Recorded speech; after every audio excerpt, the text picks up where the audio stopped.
tak boyo ger ana sasana palenggahan minangka jejere wong tuwa ya ger Kanjeng Rama pangestaken dawuh Kanjeng Rama sindur binayang kang marireka pratandha sampun antuk sih kalingga bodho jimat pangritik saking Kanjeng Ibu sindur binayang kang pariseta pratandha sampun antuk sih kalingga bodho jimat pangritik saking Kanjeng Rama Kanjeng Rama rata rambat badhe rata rambat para dene Kanjeng Ibu amarga kuwi jalan kanan kelawan kiri kena den pasani andurunge lampah tukuri andayani satu menika sang saya kanggo saya cetha sampun dimugi sasana arenangga kawitara rata rambat minggah siti inggil pinaturata Kanjeng Rama gendong marang ingkang putra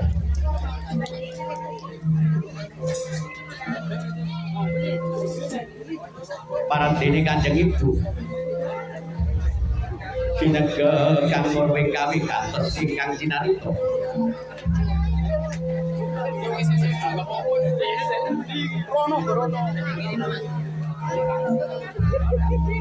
sindur kalawa dene panjenenganipun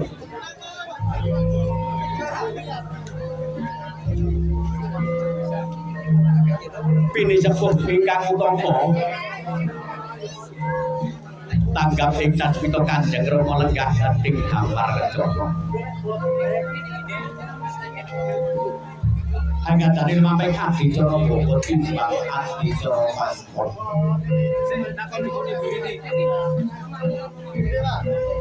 ing batos Kanjeng Ibu pirataning atimu bapakne atipun jumolong ibu ora tak anggap anak mantu senajan putra mantu lenggahe ngrasa numpang ngrasa rasaku pangrasaku anakku dewi ibune syukur yen kados mekaten bapakne ya ibu satu menika upati boboting kawibawan nanging adine Gusti boten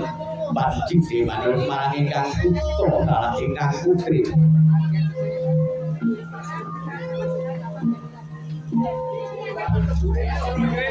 sampun tanggap ing tasmita paripurna bapa timbang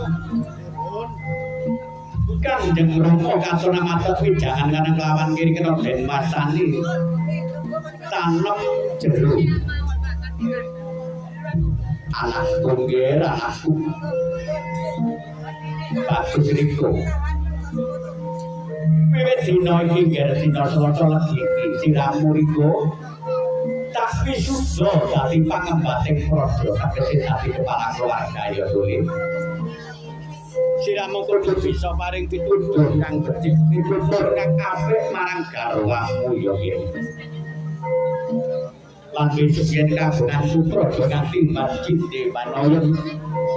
marang putra lawan putrimu ya kira aku den bagus iku Kanjeng Rama mangestaken dawuh Kanjeng Rama satu punika ibu bini sepuh ingkang utami sigramu wontenipun kacar ucul kula kang seperti kacar ucul dudu sanak dudu kadang dadi sedulur apa dalam tadi isine satu menika gadung kawak deli kawak budi kawak kapas kawak lan arga kawak amung kewala manunggu puja ngarsanipun Gusti kawak obras parine kawak obras brodoke satu punika paripurna adicara kacar kucur sinimpen centong pedaringan dadi ombak lan yen bojo kertaning Gusti kanggo palang kanggo anak kugir bakal tak simpen yo Kanjeng Ibu mangisaken dawuh Kanjeng Ibu mari bermapai adicara kacar kucur Paniti busana inggih menika calon divisi ngatasi makai adicara dahar kembul. Kula saged sedaharanipun catur perkara sopan dan kudul. Sakul panjailah. Lajeng karamanipun kakang biasa. Ayo siramu tak anti. Kembul bujono Lowito iki sejarane Ratu Agung Binatoro yaiku kakang Mas iki kakang Mas mangesokaken dawuh sakulipun minangka muli petri sedherekipun kang rupa punik ingkang jangkuk wiwit donya ngantos selamat para dene kesempurnaan anggambarake patos kang munar-munar mugia saged lebbar rumah ing dinten Selasa iki para dene sekul panjang kudul paripurna saken bulan mugia tersadegan amongi wala manungku puja narsanipun Gusti mugia ingkang pinanganten putri inggal dipun paringi momongan sapunika serta tekan lajeng karwanipun kakang ayo siramun tak kanthi Anundur serta tekan kakang Mas Lodiki kakang Mas mangesokaken dawuh kakang paripurna anundur serta tekan tanggaping Casito paniti busana tanggaping Casito Sidra ngatani lampahing adicara pangabekten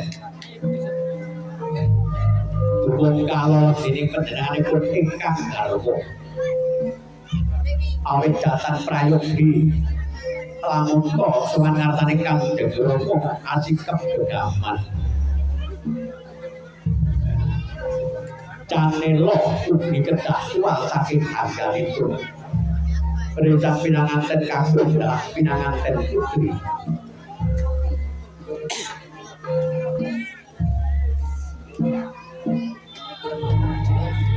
Ibu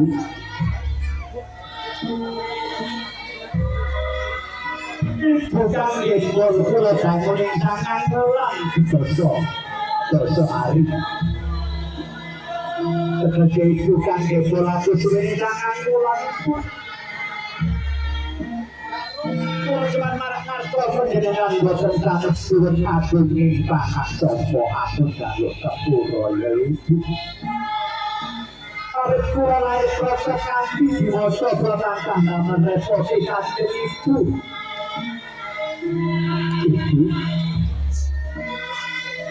Sobat kula marang arga penjenengan nuwun tembok panesu aku jaluk panesu ya iku muga sedaya suci kanggo nyanyi saged terkaleksan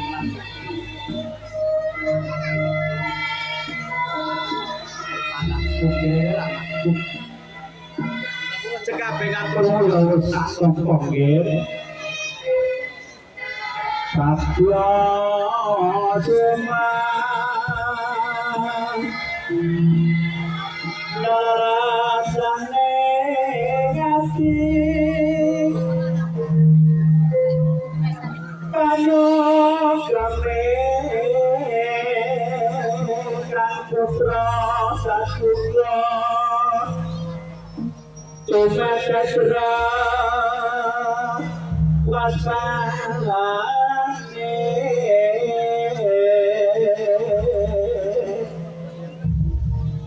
Tanpa wasroning kalbu mondo-mondo sadurunge kalih kinengger anakku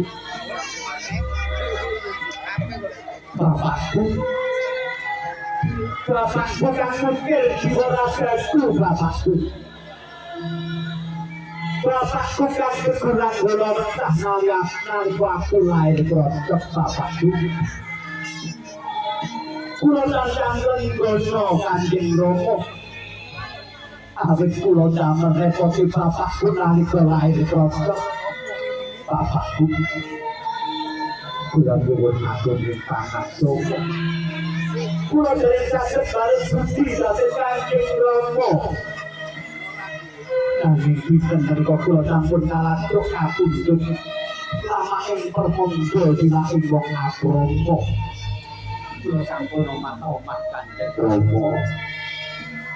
kula nyuwun donga kangge Kanjeng Rama mugi nedya suci ngapura candhi sageta kaleksanan bapakku Sontopo panyung kemira muga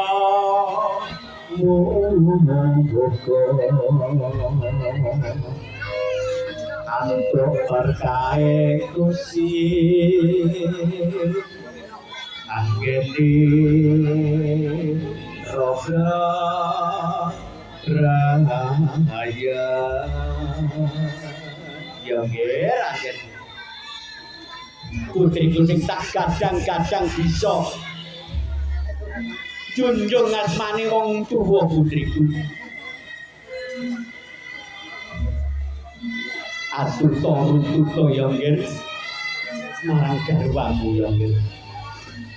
Kanjeng Rama pangestakaken dawuh Kanjeng Rama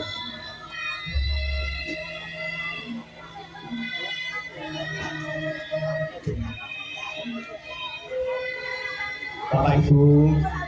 paripurna lumamping abidara susunan abidara pangabekten sampun paripurna lumamping abidara kangge satuhu Prapindo Surita kepaten getih rong tetek saking rong kempel palung rong tetek wis manggal nunggal tekad nunggal karep nunggal duwuh paraning sedya saperlunan tumuju ngayahi samudraning getah anakku iki menika akhir riku dalah bilang udya tansah guyub rukun atut rukun rutang rukun bawa ing Gusti